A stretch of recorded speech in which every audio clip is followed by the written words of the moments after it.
Hi, Jessica. It's Alyssa, obviously. Thank you so much for your patience. I know this took way too long, so I apologize for that, and I will try to give you some extra time at the end and by just bringing in as much information as I possibly can to say I am so sorry about you having to wait longer than intended. But let's get this show on the road. So the first thing I need to do is make sure that I have your right stuff. If any of this that I say is wrong, then your whole chart reading is wrong and I have to redo it. So I want to make sure that it's very clear. January 10th, 1967 in East Orange, New Jersey at 4:15 a.m. So this means you were born on a new moon in Capricorn, sun and moon in Capricorn, and you have a Sagittarius ascendant. You also have a kite in your chart. Okay, so the first thing I want to do is talk about your family in your chart and how you fall into it, because I think that's a really big deal, especially with your sisters who have issues and your parents, and you feeling like the odd one out or the one to just dump on while your sister is a princess. We can find all of that in your chart and we can say how it plays out, and so I think that's really important to go into first and then to figure out where to go from there and answer any of your other questions about your job and your career and everything. But let's start at the bottom and then we'll get there. The 10th house, is up at the top. So the bottom of your chart. One, you have Saturn conjunct your 4th house, which means that there is a strong issue at home. A lot of people with Saturn on the IC feel like they don't belong because that's where your karmic issues come from your roots. You feel like you carry the weight of the world of your family on your shoulders. Even if it wasn't your immediate family, which you already told me that it was, it could also be your extended family. Guilt passed down through the ages of your family line. It's all on top of you, and that's how you feel. And so in a way, you feel like you have to escape. The fact that it's in Pisces is very disillusioned and deluded and a huge illusion. And so you might have even grown up feeling sort of like you came from an out of place type way. Like your family were aliens or crazy and you were trying to find normalcy within them. So that all makes sense. Your moon and your sun are your father and your mother. You also have Chiron conjunct that Saturn. So that's a wounded healer, meaning as you grow, your family will have healing and it will be because of you. You are sort of, not only do you have the weight of the world on your shoulders, you also will heal it. So there's a reason why you are given it, and it's because you are strong enough. The fact that you were born on a new moon in Capricorn shows a lot of your strength too. It also shows a disconnect with any of the planets there. So the fact that the sun and moon are there, your father, mother, huge disconnect from them, huge power issues with them. Also, you might even feel like you had to raise your mother, raise your father, or that they were authoritative in a very non-nurturing way. You can, not that being authoritative would ever imply that they were nurturing, but they were just all authoritarian, no nurturing. If they were good parents at all to begin with, you would have seen them for what they were, and that's why you would have felt like you were the one trying to raise them up, trying to make them feel better, and you had to grow up way too soon.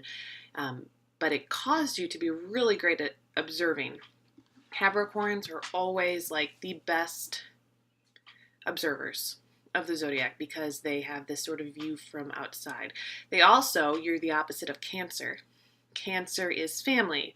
When you are a Capricorn, you feel like you're on the outside looking in. The fact that Saturn, which is your sun moon ruler, is on your IC adds to this, that you feel like you were born on the outside of your family, looking in, having to fix all of their shit, carrying the weight of the world on your shoulders when you were just a child, and growing up with that pain. There's a reason why Capricorns get younger with age. They get better at playing because you didn't necessarily have a lot of time to play as a kid. The fact that all of the rulers of your Capricorn is in Pisces also means you're really psychic. A lot of your observations might have just been funneled through your head, like you picked up this stuff, like it was sent to you. It wasn't like you had to study or learn psychology or learn about human people or issues with them. You were just given that information. It's interesting too because Pisces rules drugs. It also rules mental illness. Any of that information you're receiving would be able to tell you that you just know if one of your siblings, one of your parents, anybody around you has a problem. You can see it. So that's all in your chart, showing you that you have a direct link to some spiritual, other realm material that you're capable of materializing through your chart and through you and through your observations. So now looking at the aspects of this, this is how you would have related to your mother. Moon square Mars, maybe you felt like she yelled at you for everything. Mars is in Libra, so you definitely didn't feel like it was just or fair, anything that your mother put on you. You would have felt like your mother could, because the moon is a light and the sun is a light, and the father, so our father and our mother in our chart are a light. Basically, they show, or they shine on other planets, and they show the issue. So when you are born on a new moon, you sort of feel like your mother shines light on your father, exposing him, and your father shines light on your mother, exposing her. So it could be that they talked badly about each other. It could be that the way they complimented each other drove you crazy. Sometimes it means that you felt like they were on the same team, but that's really dependent on, what you feel and like the sign that they're in, and how close they are. You have your moon at 15 degrees and your sun at 19 degrees. Now, your moon is more conjunct your Mercury at 14 degrees, so it's 1 degree away. Your Mercury is your mind. Having your moon and your Mercury together is beautiful, because it means you're incredibly quick and intelligent, and your head and your heart are on the same page at all times. And so you can really go with your gut. And if you go with your gut, you're true and correct. Now, having your Mercury so close to your moon, it means that you can tell when your mom is wrong, when she's being unfair and what she's doing to you. It can also mean that your mother, if you look at her sort of in your chart, she's shining a light on your mind, which doesn't necessarily mean that she's like, oh, I love you, because Venus is not there. It's without Venus. It means that she's like, this is what's going on with you. She would be there to pick out your mental flaws. And it's in Capricorn, which is Saturn ruled, means there are lessons there, which you would have to learn from her, not from her teaching you, but from her being somebody who probably picks out all of the flaws that you have. And you're like, thanks, Mom, this is what I really need in my life, is for somebody to just criticize me all the time. And then you get into a big power battle. Having your sun and your moon in Capricorn, you are power hungry. Doesn't mean that you play it out and like trying to take over the world. It means that you felt powerless and you grow up demanding power. It becomes a really big need in your life. And having all of this now trine Uranus and Pluto at your midheaven means it's really hard for you to work underneath somebody, because everybody demands you to follow them. And as that Capricorn, you are not going to do that. You have your own ideas. Uranus is rebellious as fuck. So obviously having that on your midheaven, you aren't going to listen to anybody in your career. Having Pluto right there too is about destroying people. So, I mean, you're on top of that. You know that. It's trine your sun and moon. Power is coming up beneath it. It's opposite your Saturn, which rules your sun, moon, and Mercury, meaning there's power issues that you will have to go through in your career before you finally get to the point where you're like, oh yeah, this is what I need to do. And if there's too much weight on you from your family, the fourth house, which there will be because of Saturn, it's hard for you to go out and get exactly what you need in your career because they're opposite. We have to find balance between our home and our career. If our home is shitty, say even if your home is messy, like you have clutter everywhere, it's really hard for you to get ahead in your career because you're not fully cleaned out in your home. And that's just a metaphor for even the issues that are at home. So I see that you have your two big issues follow your chart exactly with this gigantic opposition on your 10th and your 4th. Having your malefic planets, Uranus and Pluto together, whew, yeah, you're right about being so crazy.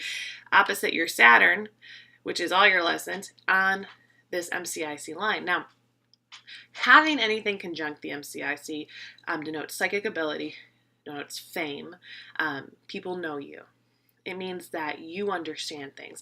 I feel like when I look at that chart, I feel like you're just funneling a shit ton of information. You've taken the red pill, in the Matrix, if you've seen that. Sorry, and you you can see so much more than everybody around you can see.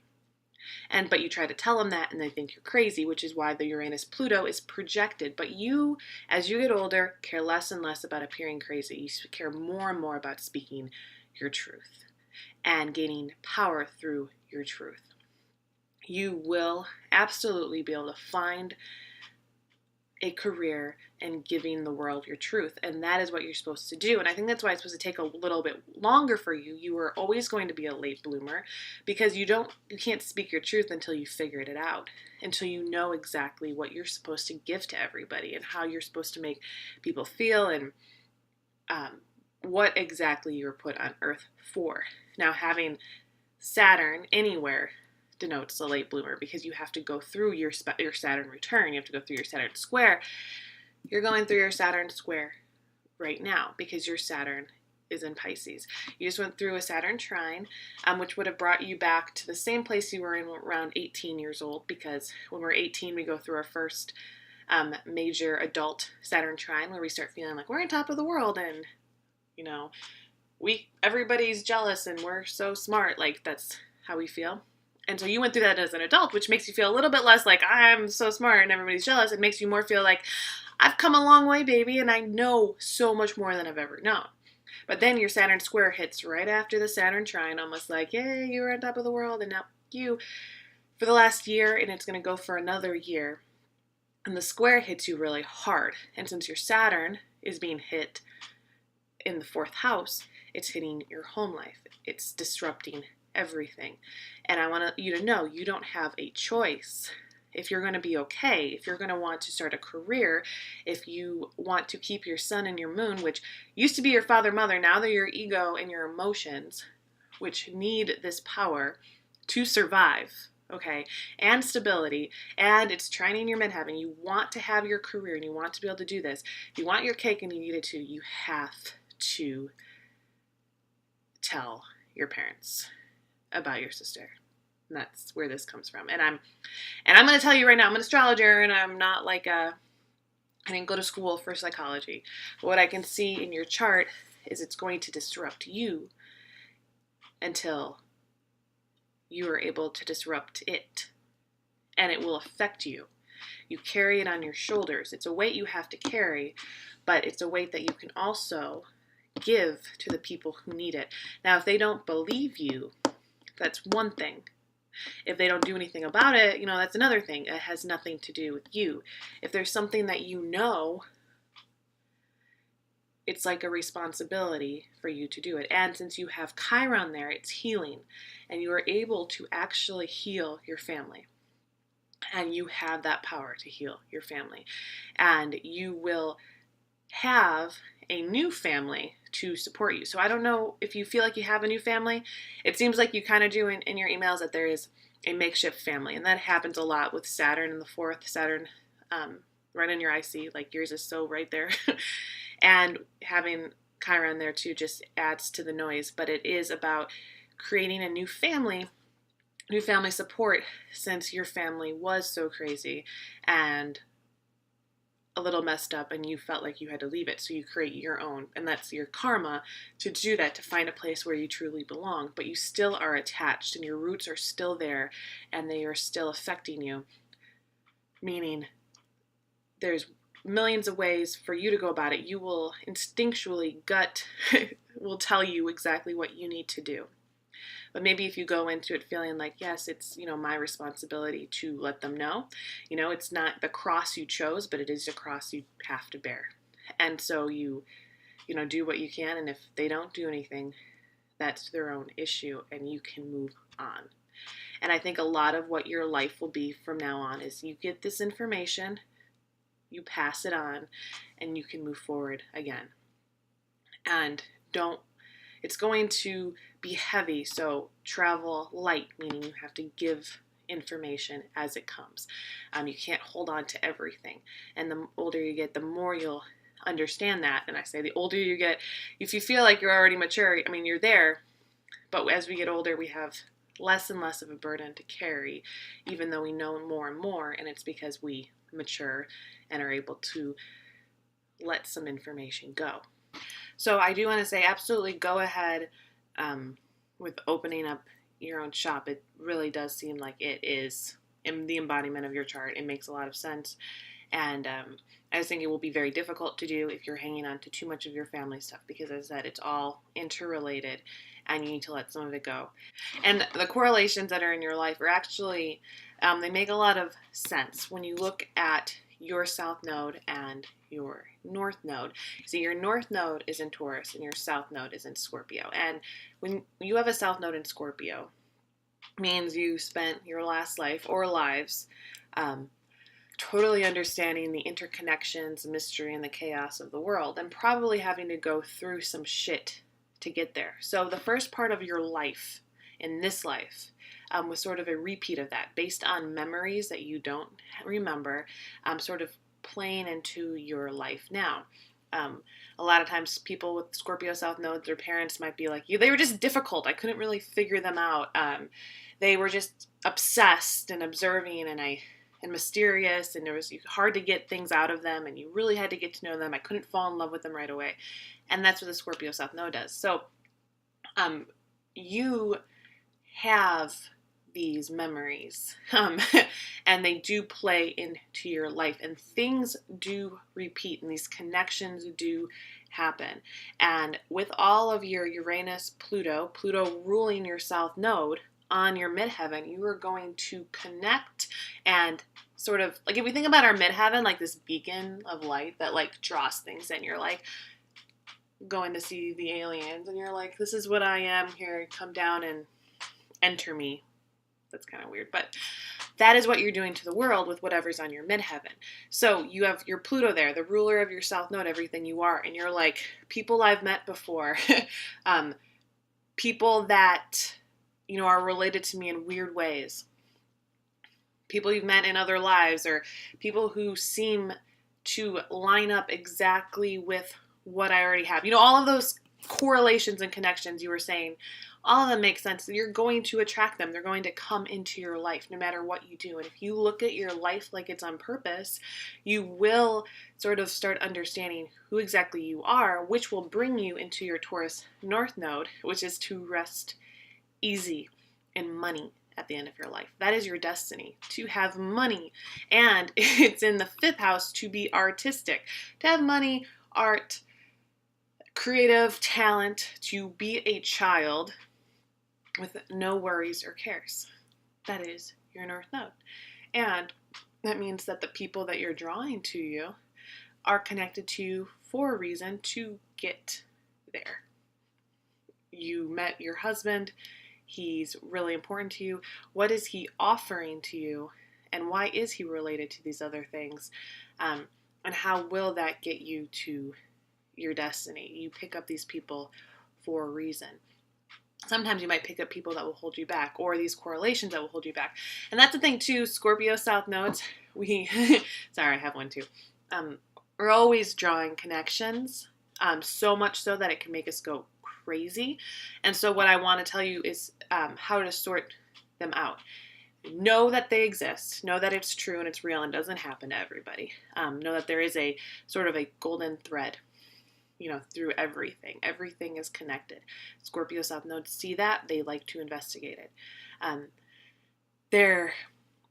There's something that the Scorpio South node knows or needs to know in order to get to Taurus, and it is about when you start drawing too many connections and how you need to let it go, which is like the number thing.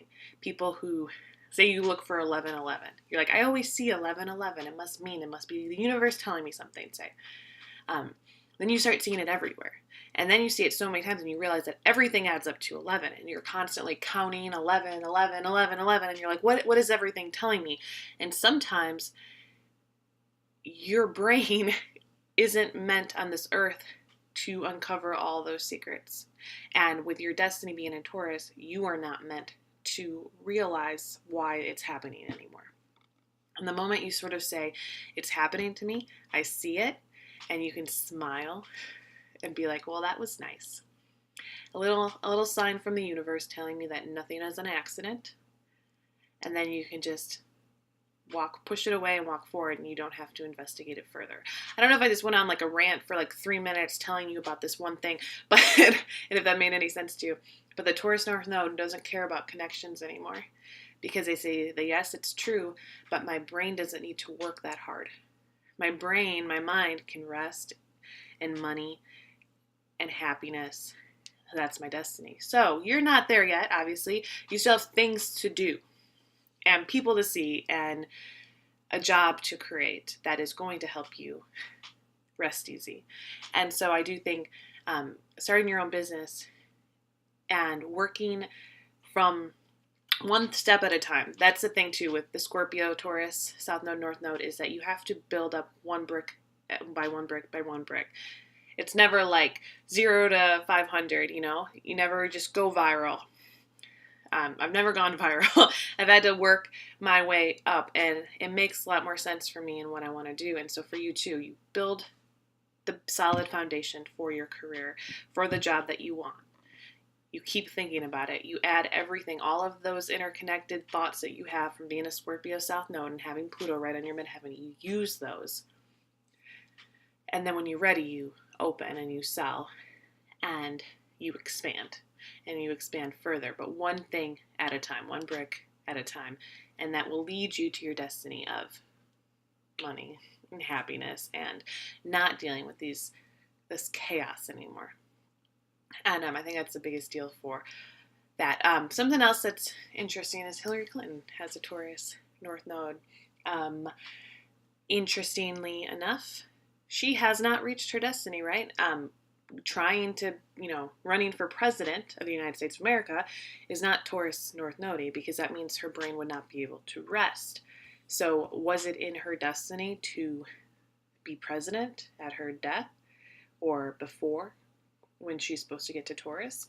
It doesn't totally line up. And so if you look at your life in that way too, a lot of what you're creating right now is a means to an end to rest easy at the end of your life. The more you push yourself towards the end, the more chaotic and the more damaging it is to your health.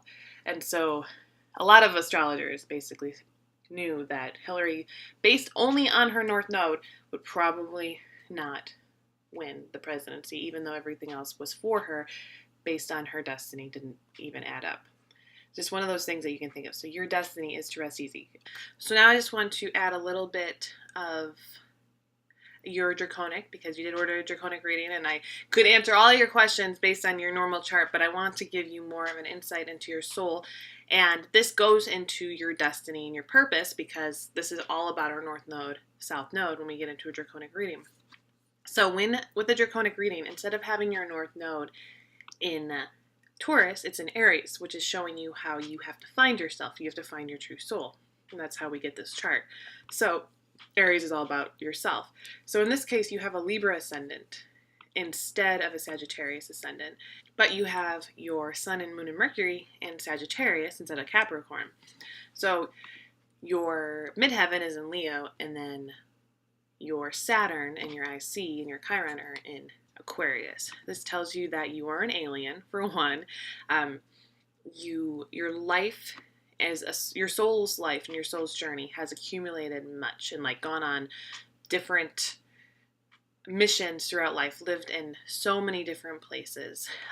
You're probably a very old soul and a very relational soul, and also a lover of beauty, because Libra is about beauty, and it's ruled by Venus. So your Draconic chart ruler is actually Venus, whereas in this life it's Jupiter. So having Jupiter being your ruler in this life, in the 8th, tells you, and it's 0 degrees, tells you a lot about where you're going and how you are willing to travel in a Scorpio type way, actually, because it's in the 8th house, in a very psychological way. And Jupiter's at 0 degrees, which means it can go anywhere, and it's in Leo. So all of that together, your life in this physical body is about learning and observing people so that you know exactly what truth to bring them, right? And in your soul's journey is Venus in the second house, which is all about finding stability. And see, actually even opposite Jupiter, so it doesn't want to find that sort of psychological warfare at all. It just wants to rest easy, like I said. So your destiny matches up with finding your true soul self. Your soul is really trying to maintain stability, but it had a lesson to go through, and that lesson was chaos. That lesson was, if you destroy everything, and if everything is destroyed around you, can you build it back up to find true beauty, true grace, true love at the end of it all? Can you do that? And so that's why you've been put through this shit and through the ringer in order to find your soul, so that your soul can evolve and move on to its next thing.